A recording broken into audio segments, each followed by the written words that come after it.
Hello, this is Steve, and I am your Go Solar coach. Welcome to the third of 4 videos that are included in the Solar Installer Selection Kit. Let's go ahead and get started. Here in this video, I go over the warranties you should expect on the system equipment and workmanship and how to complete Table 6. In addition, I discuss what to ask references to include in Table 7. And finally, I explain how you can decide which solar installer to select based on all the information you have collected. Solar panels typically have 2 warranties. One covers the performance and the other covers the equipment. Performance warranties are typically provided for 25 years. Specifically, the manufacturer guarantees that the panels will perform at 90% of their rated output for at least 10 years and no less than 80% from 10 years to 25 years. The equipment warranty guarantees that the panels will not fail due to defects for between 10 and 12 years. The second piece of equipment that should come with a manufacturer's warranty is the inverter. This is the device that converts the direct current or DC energy produced from the panels to alternating current or AC power used in your home or business.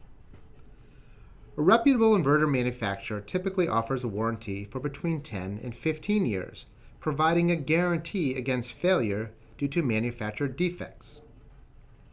Finally, the solar installer should offer a workmanship warranty, covering any other problems that might arise over time from the installation on your roof or property, and generally range from between 1 to 10 years. Please note that it is extremely rare for the equipment to fail, and a good installation should be trouble-free for decades. But it is important to know that you are protected if something does go wrong. I have not had any issues with our home solar array since it was installed back in 2010. The final task you need to complete before you can make an informed decision about which solar installer to select is to contact references. I suggest that you speak with at least 3 references for each of the solar installers you are considering. If they live nearby and are willing to have you stop by, I would suggest going over to take a look at the installation. Well, there are lots of questions you can ask a reference. Several are provided just below Table 7 in the information table document. The most important question to ask is whether or not they would recommend the installer to you. Be sure to indicate each reference's response to this important question in Table 7. Now that you have completed Tables 1 through 7, you are ready to make an informed decision about which of the solar installers to select for your project. To start, Tables 1 and 2 contain information on each of the solar installers that provided you with a quote. I recommend that you select one of the installers that came to your home or business to conduct a solar site analysis. While a shading analysis can be very helpful, if it is obvious that there are no trees, structures, or other features around the proposed location for the solar array that could cast a shadow on the solar panels, this is not critical. I would not eliminate a solar installer at this stage if they did not conduct a shading analysis. Turning to Table 2, you first indicated whether the company providing the solar quote will do the actual installation or if they subcontract out some portion of the project construction. Again, I would not eliminate any solar installer at this stage as long as the company doing the installation has done at least a dozen or more installations in the past 2 years and answers yes to the remaining items, including having a solar installer certification, specifying the equipment, taking care of the paperwork, and they have the necessary licenses and insurance to do this kind of work in your area.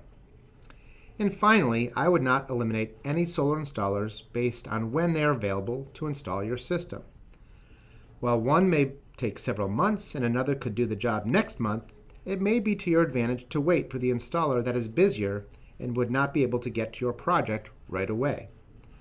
Remember that this system will be on your home or property for decades, so don't feel rushed. Turning now to Table 5, we have information on the size of the system being proposed and the cost, in addition to a performance value. The example here indicates that installer A is proposing a slightly smaller system relative to installer B and is 7 cents less costly per watt. However, installer A has a higher performance value. Lower performance values indicate a more conservative estimate of the annual production of the proposed system. You should be cautious of overly optimistic estimates of the annual output of the solar array being proposed for your home or business. Again, a lower performance value indicates a more conservative estimate of the annual output and should be preferred. Table 6 contains the information you gathered on warranties. With the example here, it is clear that installer B has longer manufacturer warranties for the panel and inverter equipment, plus a longer warranty for overall workmanship. And finally, when you include the reference checks, the example here would suggest that installer B would be preferred to installer A. Although installer B has a slightly higher cost per watt, they have a more conservative performance value, better warranties, and all the references would recommend the installer to you. Based on all of this, installer B would be the best choice.